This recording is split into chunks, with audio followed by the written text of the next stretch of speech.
Hello and welcome to Working Jules. Now I've been driving that for a living now a couple of months, and few points I would like to make, if I may, to the modern day car manufacturers. Firstly, the engine. It's all well and good. It's gutsy and tough and surprisingly economical, I suppose. But please make sure that you make an engine which creates enough heat that even in winter time it's warm, which that isn't. Because now it's -7 centigrade and the engine doesn't get into its optimum operating temperature. Despite my frankly brilliant effort of stuffing the front end of the car with a cardboard. Now another thing that I would like to point out is the gearbox. Now this one has a DSG, which I believe is a robot controlled manual gearbox, and it's once again fair and good. No clutch pedal when you're just sort of driving this sort of delivering mail, post, and start and stop continuously, and sort of urban driving mostly, and it is once again in paper fairly good. But in order to slow down in gear without using the brakes, obviously you use no petrol, diesel in this case obviously, and you have to use it on this manual side. And then when you change down, and it actually applies the accelerator to match the revs, and that uses once again fuel, which is why. I mean, in proper manual gearbox you put it in a smaller gear and you lift the clutch, and engine revs get higher just of the mass of the car. And this gearbox, once again, it has got the mind of its own. Even if you put it in manual mode, it still changes gears for you.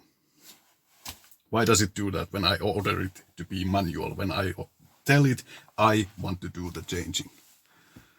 And oh yes, when you put this gearbox in park and you set off to home and let the car settle for the night, and then when you come next morning, if it's freezing temperatures, you start to fill the car up with mail, start it up, put it in drive, start to set off, and the rear brakes are still on. Always. Every single time. But then we come to the biggest problem and the most irritating problem of this car. The traction control system. Once again, great idea for this sort of work when you have to set off, start your delivery process, and even in slippery times you get the traction needed to do so. But this traction control doesn't work when the speeds are below, I don't know, about 5 kph or something. You can just spin the wheels endlessly if you are dim-witted enough to do so. It doesn't do a jack shit, but then when you get it rolling and start to make process, then it's constantly interfering. Constantly. And there is here a button that says off, and there's some strange symbol on it. And when you push it, there's a light that comes on the dash that says off. And you start to think, perhaps it's off then. Now I can drive it properly, like you should, like the card intended. But alas, no, it is not off, even if you think it's off. And that just makes it even more irritating. Why put a button in there that doesn't do anything? And it is properly dangerous. When you start to drive it, you don't have the traction control. To have a little bit of fun, catch the time a little bit, perhaps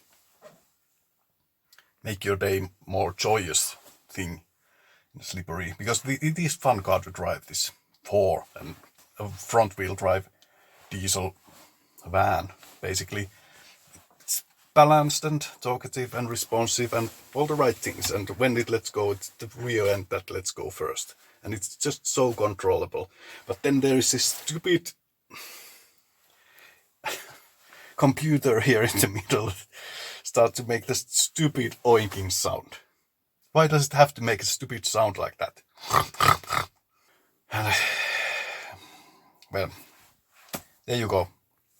Few points. If you're making a new car these days, make an engine that heats up in the winter times, make a gearbox that works, and make a traction control which can be turned off, completely off. Please, please.